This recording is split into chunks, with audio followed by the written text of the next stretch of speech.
अध्यात्म विज्ञान कोई धर्म या संप्रदाय नहीं है, ये स्पिरिचुअल साइंस है जो कुदरत के कानून पर आधारित है।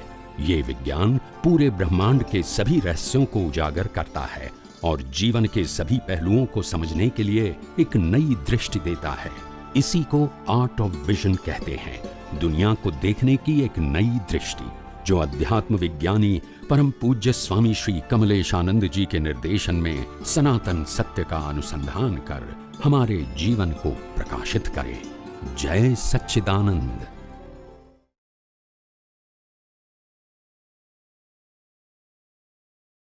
जो इंसान होते हैं, जीव अपने कर्मों के मुताबिक घूमता रहता है और काल चक्र अपने स्वभाव से घूमता है, वो बट नहीं चले। और इंसान जो गलती करता है, कर्म आता है, वो कॉज एंड इफेक्ट है, वो इंडिविजुअल है और ये जनरल है फॉर ऑल। तो इसमें कॉज एंड इफेक्ट जो है वो प्रिंसिपल सेम ही, वो जीव को पहले से लेकर छठे तक नहीं, जीव को कॉज एंड इफेक्ट होता है। हाँ, जीव को, बट प्रिंसिपल सेम ही है। तो एक ही पहले आना में थे, दूसरे में थे, तीसरे में थे, चौथे में थे, ये खंड में हो, वो खंड में हो, कोई भी एक ही रहेगा। कुदरत का कानून तो बियॉन्ड है ना, वो क्षेत्र के आधार से काम नहीं करता है ना। 15 एकड़ भूमि है, दोनों 15 एकड़ भूमि एक ही प्रिंसिपल है, अलग अलग नहीं है। जैसे कि भारत देश है, इसका संविधान है तो 30 स्टेट है, तो एक स्टेट में दूसरा अलग है, इसलिए दूसरे में अलग, ऐसा नहीं होता है। भारत का संविधान तो पूरे कंट्री में होता है, ऐसा है। कोई स्टेट का डेवलपमेंट कम है, ज़्यादा है, वो individual is different thing, but the law is applicable for all. Central government का लॉ सबके लिए होता है।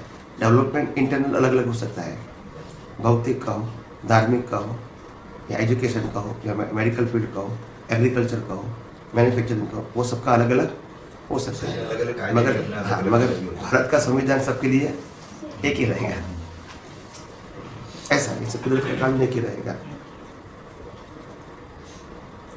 सब क्षेत्र का अपना अपना स्वभाव अलग अलग रहेगा, कुदरत का कानून अलग नहीं रहेगा।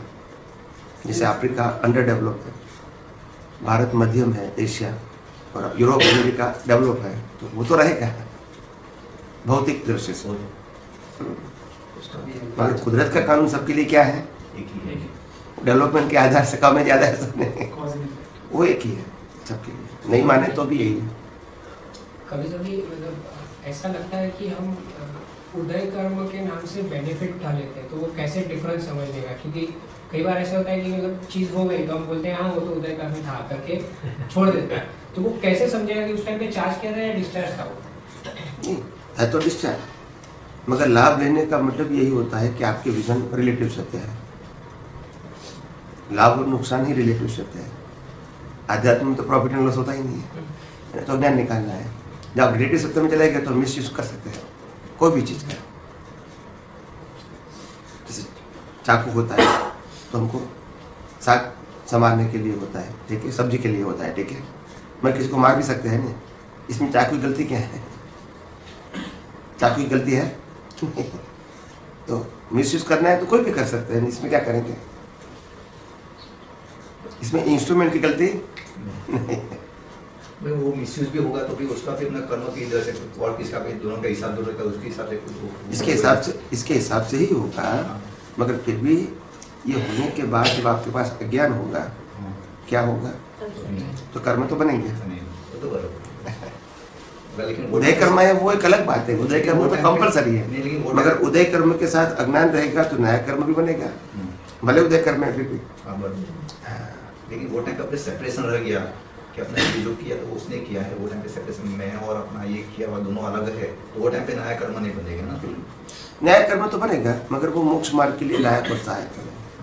मैंने कहा लास्ट बर्थ के पहले हर बर्थ में कर्म तो होते ही है, कंपलसरी है, मगर उनका एंगल अलग अलग होता है। एक संसार के लिए लायक और सहायक हुआ, तो दूसरा मोक्ष मार्ग के लिए लायक है। इतना डिफरेंस होता है। कर्म तो बनेंगे, पुरुषार्थ इज इक्वल टू कर्म, और स्वभाव का मतलब होता है कर्म नहीं बनना। लास्ट बर्थ में स्वभाव होता है, प्रकृति अपने स्वभाव में, परमात्मा अपने स्वभाव में, और प्रतिष्ठित आत्मा है नहीं, क्योंकि अज्ञान नहीं है। बस तो अपना सेपरेशन रहता है, उसमें अपना खाली कर्म तो बनते हैं, लेकिन अपना जैसे वो मोक्ष मार्ग के लायक और सहायक वही खाली अपना होता है। हाँ वही, लेकिन वो वितराग स्टेज है, वो आएगी ना, आएगी। नहीं वितराग जब भी वो सेपरेशन रहता है तब वो स्टेज अपने वितराग की स्टेज नहीं, वितराग नहीं कहेंगे, ओके, वितरागता की ओर ले जाने ले की ले जाए वे उसको खाली उसको मार्ग बोल सकते हैं उसको, तो वितराग का रिजल्ट में आएगी। रिजल्ट में। जैसे राग द्वेष आता है, होता है देखते ही, हाँ, ऐसे वितराग का रिजल्ट में आएगी, राग द्वेष भी रिजल्ट में आता है, वितरागता भी रिजल्ट में आएगी। ओके, फिर पुरुषार्थ करने की जरूरत नहीं है। एक बार आपने एग्जाम पास कर लिया तो दूसरी बार पास करने की जरूरत है, और उसका रिजल्ट आएगा। ऐसा है। स्वामी जी ये अपना ना दूसरा एक क्वेश्चन उसके साथ भी बात कर रहे थे कि अपना ये पूरा दृष्टि समझने के लिए अपना वो चिंतन मनन, मुझे लगता है कुछ उसका वो खाली ये सत्संग सुनने का ये जो रहेगा उसके बाद अपना जो भी रहेगा उसको मर्म समझने के लिए उसको ज़्यादा चिंतन मनन करेंगे तो मुझे लगता है उससे फायदा ज़्यादा होगा, ऐसा लगता है। वो आपका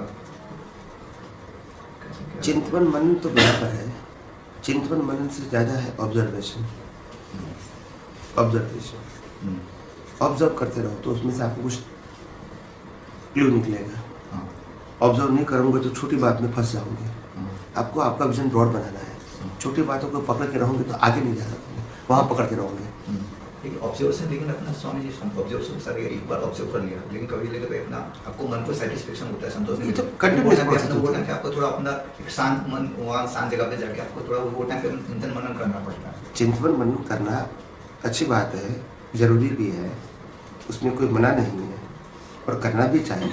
हाँ, मगर एक बार चिंतन मनन करने के बाद जब प्रैक्टिकल लाइफ में आते हैं, जब शांत है तो चिंतन मनन करो, अच्छी बात है, रिसर्च।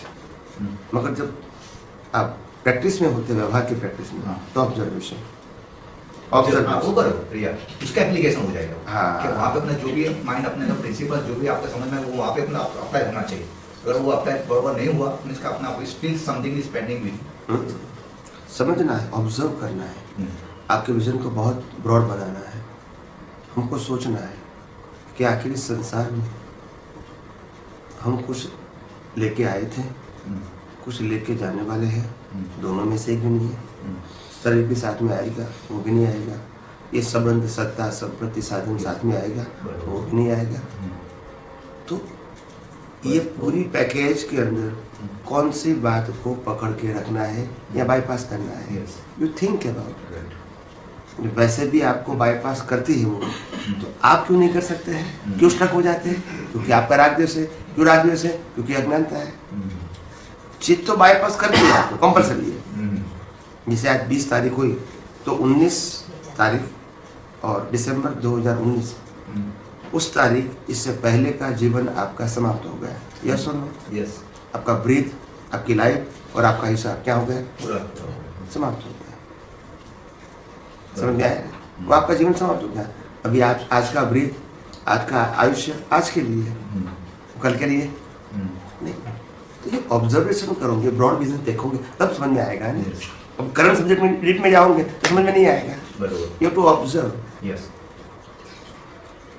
भाई रिक्शा वाले ने, कार वाले ने, टैक्सी वाले ने मेरे पास 200 रुपया मांगा और इसका चार्ज होता है 150 रुपया एग्जाम्पल, और मैंने कहा भी 150 होता है, बोलता है नहीं साहब 200 हुआ। फिर समझाने की कोशिश करें, भी 150 होता है, हम कई बार आते हैं, नहीं साहब 200 होता है।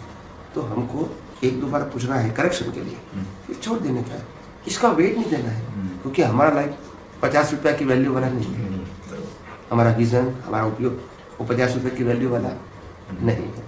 अब इससे हमको आगे बढ़ना है। समझे? अभी ऐसा ही वो आए थे अपना स्टेशन से तो उन्होंने उतना बोला, अपना बोले रहेगा, बोला वो बाजू से आप रिक्शा पकड़ दो, वहाँ से अपना आपका प्रॉपर हो जाएगी, यहाँ से पकड़ेगा तो मेरे को ठीक है चलो रहने दो, अपने को जितना भी मिनट 2-5 मिनट अपना सत्संग उतना अपने को कम सुनने को मिलेगा। उसी में उसके सत्संग की वैल्यू ज़्यादा है, 40 रुपया तो उसको पकड़ के मिलेगी कोई, तो ऐसा होता है। तो हमको मतलब पैसा देना लेना वो उदय करना है, मगर दृष्टि की बात करता हूँ, ये एक्शन उदय करना है। आपके विजन में क्या वैल्यू है, दिया लिया वो व्यवस्थित है, उनका पाप और पुण्य है।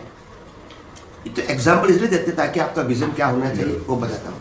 यहाँ एक्शन में इंपॉर्टेंट मत दो, क्योंकि वो हमारे हाथ में नहीं है, मगर विजन क्या होना चाहिए। ऐसे 40-50 रुपये के अंदर हम स्टक हो जाए, अपना विजन को स्टक कर दें, क्या आगे बढ़ना है, दैट इज ये इंपॉर्टेंट।